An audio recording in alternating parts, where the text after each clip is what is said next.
Hello, mga mima. Hello, good morning. So, ang uwi lang. So, karon buntag is fresh na fresh ko. Tapos ako naligo, early kay ko naligo. But, nagilang uso sa akong face and then I'm using this one, si S1 Glow. So, this is the new, hindi ko pa siya na-open. Yung isa na-open ko na since buy one take one to, at ito hindi ko pa siya na-open, hindi ko pa siya nagamit. So, tapos, I'll teach you how to use this one. So, una, magilamos ka sa imong face. Pagkahuman, gamitan mo siyang soap. Si SY Glow Glass Skin Soap. So, pagkahuman is, kuha ka ng gatas, cotton. Tapos, i-apply natin si toner ni SY Glow. Open natin yung cup. Then, lagay natin dito. Ganyan. Tapos, pahid natin sa ating mukha. Ganyan. So, ang kagandahan na niya, kay dili siya hapdo sa tuang. Now, I've been using this few months na. Niyang ako, ito yung ginagamit ko everyday. Well, nag-i-improve siya since nagka-pimples ako before Nag-breakout talaga, puno yung mukha ko ng pimples. So, ngayon, ano naman, bintaha na siya, nawala na sa apil na itong liog no, diba?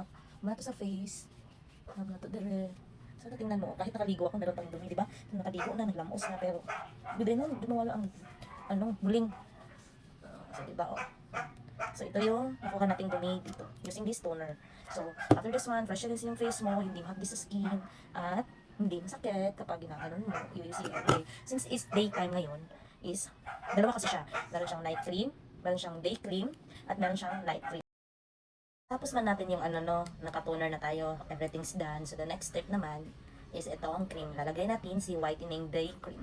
So, SPF 40 pala si, ang nakakaganda dito is, nakakawala siya ng pimples at the same time is it protects you from the sun.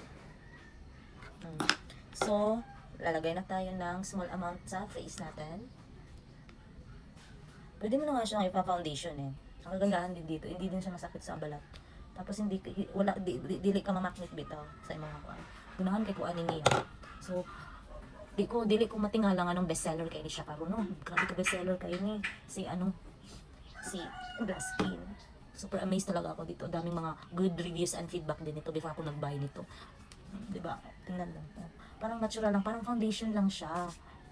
Diba? Nakakaano ng mukha. So, tingnan mo. Parang ka nagbe-makeup lang, no?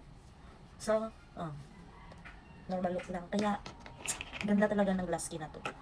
No wonder kung bakit ang bestseller nila. Ito yung ginagamit ko everyday. Kaya, what are you waiting for? Mag-check out ka na dyan sa Yellow Basket mismo. Kasi, merong mga promo na mga, and then affordable lang yun ang price. Affordable lang yun kayo siya. Kaya, buy one take one na siya. Sulit na sulit ang imuhang paggamit. Kaya, check out ka na. Dali. Thank you.